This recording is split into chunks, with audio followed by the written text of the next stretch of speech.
ولایت مل گئی، غدیر کے اعلان پہ ہم نے عمل کیا، پوری ولایت لے لی۔ اب مسئلہ یہ ہے کہ مرتے دم تک، شیطان کے آنے تک نہیں، شیطان کے آنے کے بعد بھی جب آخری وقت میں آئے اس سے آپ فائٹ کریں گے اور ولایت کو بچائیں گے۔ کیا کیا چیزیں ایسی؟ یہاں پہ ایک بہت مشہور اسٹوری، ایک جملہ آقا حسین کا، پھر بات آگے بڑھے گی۔ شہر مدینہ ہے اور وہ زمانہ ہے جب رسول اللہ زندہ ہیں، یعنی یہ سٹی آف رسول ہے۔ نام ہی مدینے کا مطلب ہی ہے کہ city of prophet, city of رسول، یعنی مدینے میں رسول اللہ، رسول تو ہمیشہ سے تھے، عام لوگوں کے اعتبار سے بادشاہ بھی، مکہ ایسا نہیں، وہاں رسول اللہ کی طرف سے تو رسول ہیں۔ ٹارچر، ظلم، تشدد، مصائب، کوڑا پھینکنا، کانٹے بچھانا، اونٹ کی اجڑی رکھنا، پتھر مارنا، مدینہ ایسا نہیں، انڈسپیوٹڈ قسم کے پیغمبر، مدینے کے بادشاہ بھی۔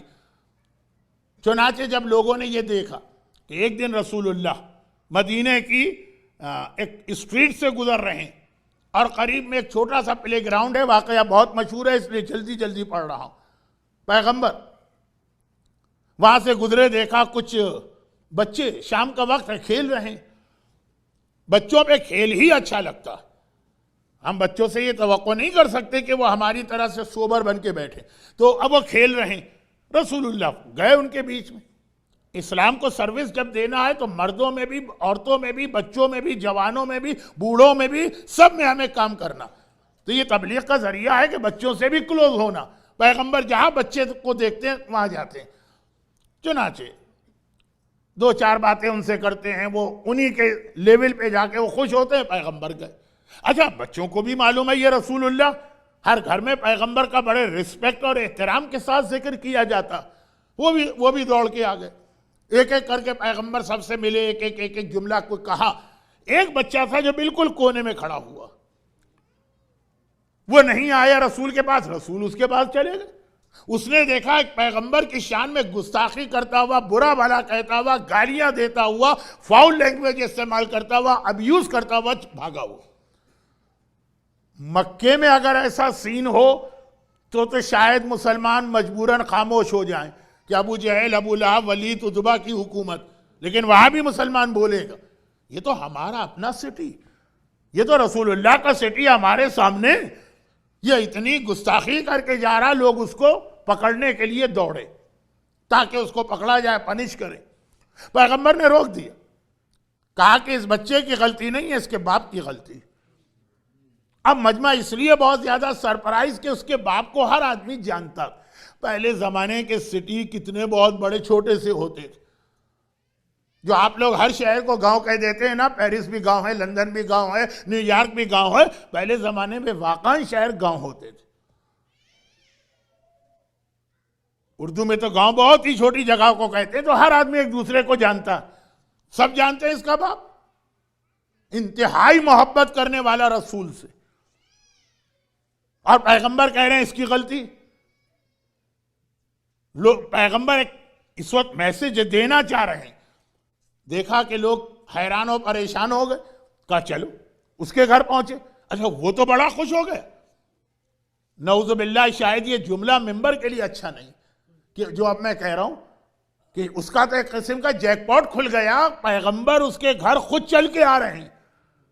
رسول اللہ جن سے محبت بھی کرتا ہے، جن کو وہ کائنات کا حکمران بھی مانتا، یہ بھی نہیں کہ دعوت دی خود سے آ رہے ہیں۔ خود سے آنا کتنی خوشی ہوگی، آپ کو نہیں ہوگی۔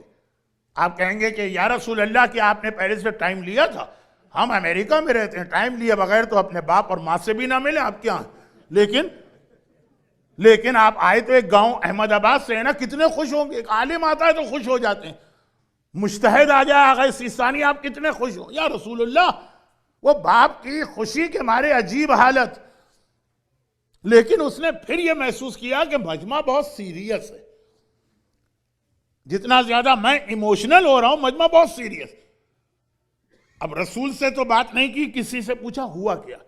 اس نے بتایا تمہارے بیٹے نے اس طرح مدینے کے بازار میں اپنے اور غیر مسلمان اور یہودی ان کے سامنے رسول کی یہ انسلٹ کی ہے۔ اب جو اسے غصہ آیا، گھر کے اندر گیا، تلوار لے کے آیا کہ میں اپنے ہاتھ سے اپنے بیٹے کی گردن کاٹ دوں گا. نہیں چاہیے ایسی اولاد جو پیغمبر کی شان میں گستاخی کرے, نہیں چاہیے. اور غصے کے عالم میں بیٹے کو ڈھونڈنے جا رہا, پیغمبر نے کہا لیکن غلطی اس کی نہیں ہے, غلطی تیری.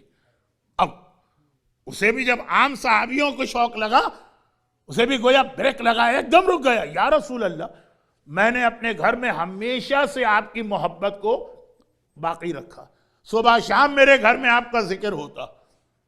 مسئلہ یہی ہے کہ ہم اور آپ بھی یہی سمجھتے ہیں کہ صبح شام ذکر کر لو اپنے گھر میں تو یہ محبت ہے اور یہ انف ہے. یہ محبت تو ہے لیکن انف, ہم بھی یہی سمجھتے ہیں.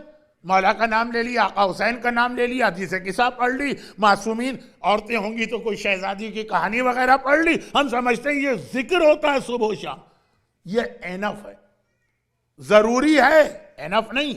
اس نے بھی یہی کہا, یا رسول اللہ میرے گھر میں ڈیلی آپ کا ذکر ہوتا, ہم گھر سے باہر نہیں نکلتے ہیں اپنی ایکٹیویٹیز میں جب تک کہ آپ کا ذکر نہ ہو.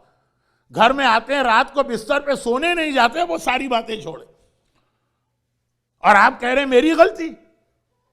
شروع سے میں نے اس بچے کو یہ سکھایا, جیسے آپ اپنے بچوں کو قصیدے, سلام, نوحوں, مرثیوں کی شکل میں علی کی محبت اور حسین کی کہ غم اور عزا کا پیغام دیتے ہیں. اس نے بھی کہا کہ میں نے دیا. پیغمبر نے کہا ایک بات بتاؤ. دیکھیے لمبا چوڑا آرگومنٹ فائدہ نہیں. تم جو پیسہ گھر میں لے کے آتے ہو جس سے تمہارے گھر کا خرچہ چلتا ہے پورا حلال ہے؟ اب وہ تھا بزنس مین.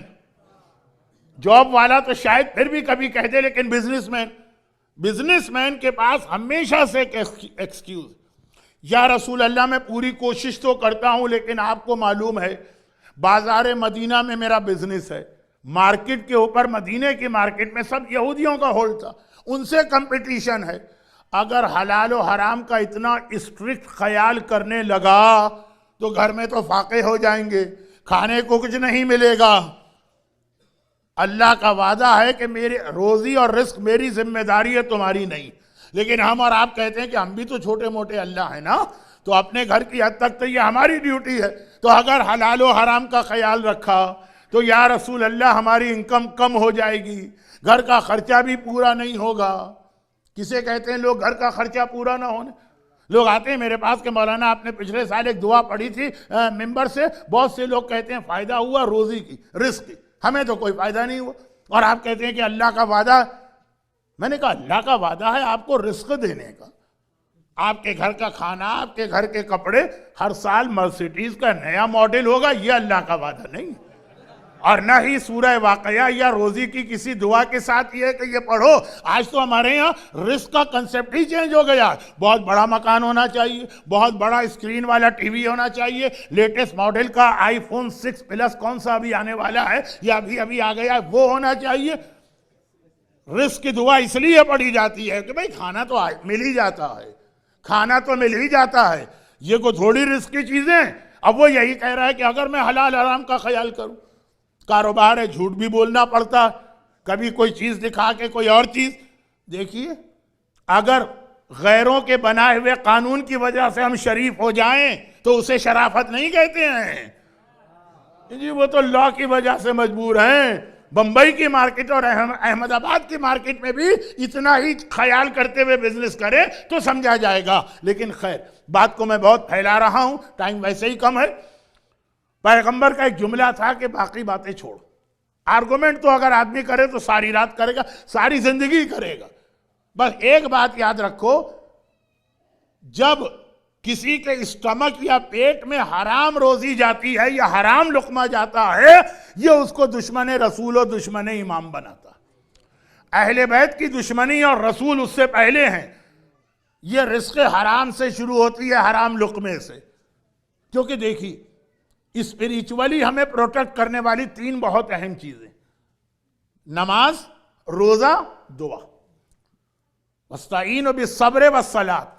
بھئی جب کبھی کوئی پرابلم آ جائے, یہ تو قرآن کی آیت ہے نا, تو روزے اور نماز کے ذریعے سے اللہ سے مدد مانگو. یہ قرآن کی آیت ہے, اللہ سے مدد مانگو روزے اور نماز سے. اور دعا تو ہر ایک کو پتا ہے کہ دعا ترس المومن مومن کو بچانے والی چیز دعا ہے. 3 چیزیں ہیں نا.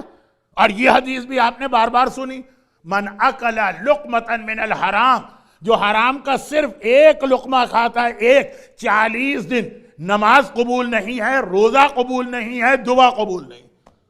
سارا تو پروٹیکشن کی چیزیں آپ نے خود توڑ کے رکھ دی اپنے گھر سے. تو اب شیطان انٹر ہوگا کہ نہیں انٹر ہوگا؟ آپ کی نماز، آپ کا روزہ، آپ کی دعا شیطان کو روک رہی تھی گھر میں آنے سے. تو آپ نے تو خود ہی اس کے لیے گھر کا دروازہ کھول کے انٹری پوائنٹ بنا دیا.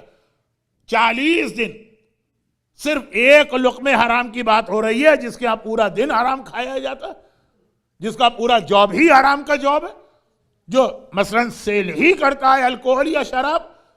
اب باتیں فقہی مسائل ابھی نہیں ہیں، بہت اہم، لیکن ابھی نہیں. ابھی تو یہ واقعہ پورا کرنا. رسول نے ایک چیز بتائی. اب آئیے کربلا میں آقا حسین.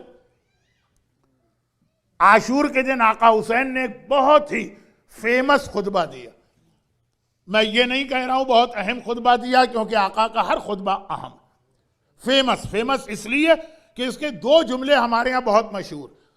جو کمپلین میں نے مجلس کے شروع میں کی، وہی کمپلین مجلس کے آخر میں کر رہا ہوں، کیونکہ اب مصائب کا وقت بہت قریب آ گیا. اور وہ یہ ہے کہ ایسے میسیجز جو ایسی حدیثوں میں ہے جو آدھی ہر ایک کو یاد ہے، اسی میں آگے چل کے میسیج ہے، وہ حصہ ہر ایک بھول جاتا. بھئی کوئی ایسی حدیث پڑھی جائے جو آپ نے کبھی نہیں سنی ہو تو ذرا گریس مارک دینے کو دل چاہتا ہے کہ بیچارہ عالم تو ہے نہیں، مجتہد تو ہے نہیں، یہ حدیث نہیں سنی ہوگی. لیکن جو مشہور ہیں، ہر ایک کو یاد ہیں، اسی میں میسیج ہے. چاہے وہ سلمان کا واقعہ ہو، چاہے آقا حسین کا یہ خطبہ ہو. یہ والا خطبہ جس کا ایک جملہ میں کوٹ کرنے جا رہا ہوں، کتنا فیمس ہے اس کے 2 جملے. الموت اول من العار، عزت کی موت ذلت کی زندگی سے بہتر. کربلا میں آقا حسین کا جملہ کس نے نہیں سنا؟ یہ نوجوانوں کی ٹی شرٹ کے اوپر یہ جملے لکھے ہوئے ہوتے ہیں کہ آقا حسین نے کہا عزت کی موت ذلت کی زندگی سے بہتر. اور ہیہات من الذلہ، میں اور ذلت قبول کروں، ہو ہی نہیں سکتا. اسی خطبے کا ایک جملہ یہ بھی تو ہے کہ لشکر یزید کو دیکھ کے آقا حسین ارشاد فرما رہے ہیں کہ پہلے مجھے پہچانو میں کون ہوں. اپنا انٹروڈکشن کرایا. یہ ہم جیسا گناہگار نہیں ہے، یہ آیہ تطہیر سے طہارت کی سند لیے ہوئے معصوم ابن معصوم ہے. وہ اپنا تعارف کرا رہا ہے. اسپیکر کی اپنی اسپریچولیٹی اس کے جملوں میں اثر پیدا کرتی. حسین سے بڑا کائنات کا اسپیکر کون ہے؟ حسین سے زیادہ پاک و پاکیزہ کون؟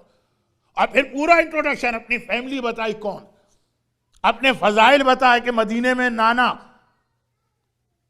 لشکر یزید میں رسول اللہ کے زمانے کے بھی کچھ لوگ تھے کہ تم نے اپنی آنکھ سے دیکھا ہوگا. پھر ایک بہت ہی جرنلائز بات کہی کہ اچھا مجھے ایک عام مسلمان سمجھ لو. تو عام مسلمان کو کب قتل کیا جاتا، کیا ایسے گناہ، ان میں سے کون سا میں نے کہ ساری باتیں کر لی. پھر آقا نے ایک جملہ کہا اور واپس ہو گئے. آقا نے کہا میں نے سب کچھ بتا دی، پھر بھی مجھے پتا ہے تم پہ کوئی اثر نہیں ہوگا. کیوں؟ لقد ملئت بطونکم من الحرام. ریزن یہ نہیں کہا کہ تم تو ہو ہی میرے دشمن، یہ نہیں کہا تم پر کوئی اثر نہیں ہوگا. حسین جیسے معصوم کی اسپیچ سن کر بھی، فضائل حسین سن کر بھی، حسین کے فیملی ٹری کو سن کر بھی، انا ابن محمد المصطفیٰ، انا ابن خدیجۃ الکبریٰ، انا ابن علی المرتضیٰ، پورا تعارف. لیکن ریزن یہ ہونا چاہیے نا کہ لشکر یزید پہ کوئی ایفیکٹ نہیں آئے گا اس لیے کہ تو ہیں حسین کے دشمن. کہا نہیں، تم پر اثر اس لیے نہیں ہوگا کہ تمہارے پیٹ حرام سے بھرے ہوئے. کیا دشمنان اہل بیت چینج نہیں ہوئے، کنورٹ نہیں ہوئے، ریورٹ نہیں ہوئے ہیں؟ کیا بڑے بڑے دشمن محبت علی اور محبت اہل بیت ان کے دل میں نہیں پیدا ہوئی ہے؟ ہوئی ہے. حر کی مثال ہی کربلا میں ہمارے سامنے ہے. لیکن آقا بتا رہے ہیں کہ ریزن یہ نہیں ہے تم دشمن ہو، دشمن چینج ہو جاتا. ریزن یہ ہے کہ تم نے حرام کھایا، اور جو حرام کھاتا ہے، نماز روزہ دعا 40 دن گئی وہ پھر بھی چھوٹی بات ہے. وہ ایسا ہو جاتا ہے کہ رسول نے کہا رسول اور امام کی شان میں گستاخ ان کا دشمن، اور کربلا میں آقا حسین نے کہا وہ ایسا ہو جاتا جو میں کہہ رہا تھا کہ شاید ہو جاؤں، اللہ کرے کہ نہ ہوں لیکن ہو جاؤں بہرا، امام کی تقریر بھی سنے گا اور کوئی اثر نہیں ہوگا۔ رزق حرام۔ اب آپ میں سے ہر ایک اسے بچنے کی کوشش کرتا، یعنی غدیر، ولایت، علی کی محبت، علی مولا، یہ کیوں ختم ہو جاتی ہے فیملیز میں یا انڈیویجولز میں؟ ون آف دا ریزن اگر مسلسل حرام کھاتے رہے۔ برحمتك يا أرحم الراحمين وصلى الله على محمد وآله الطاهرين